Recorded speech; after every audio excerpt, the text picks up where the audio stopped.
south side of Jiggle, quite an aggressive vitality as well as Furia. Doesn't die for it. Shot by Vitality. Shots in very quiet game so far. Very quiet game so far. OG as well as OG going down.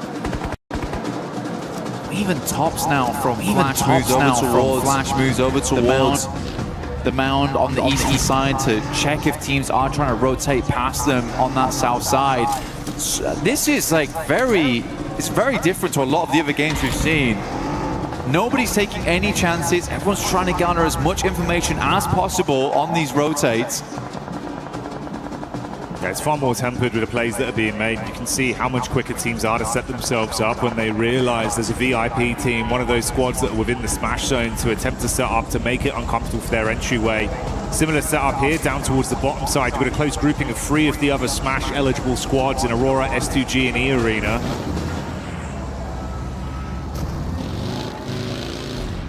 Aurora late to this one. They stayed in Chumacera for a long time, and sort of fair enough to them because this went very northeast on the circle.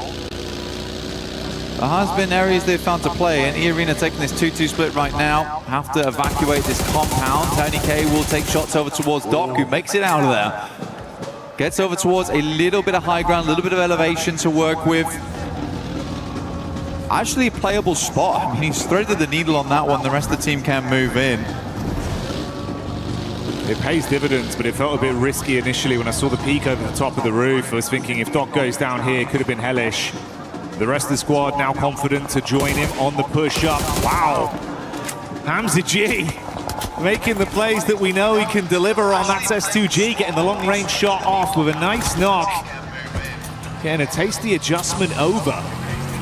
And the Arena, if they can follow up onto the 3-man squad, there could be a bit of a punishment play coming over. You got Joker off into the distance. S2G still getting a read on this. These 3 squads were so close to each other that nothing could get past them. Aurora, yeah, losing one player here, not ideal.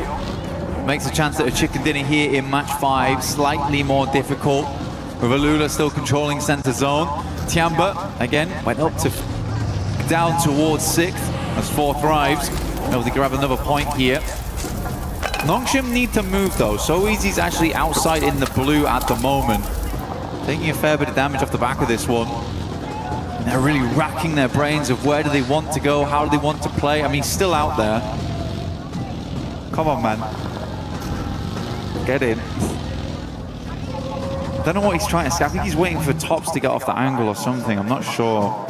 Finally will regroup with the team, but burning through meds to do it. That's been a caveat we've seen happen a couple times for this team.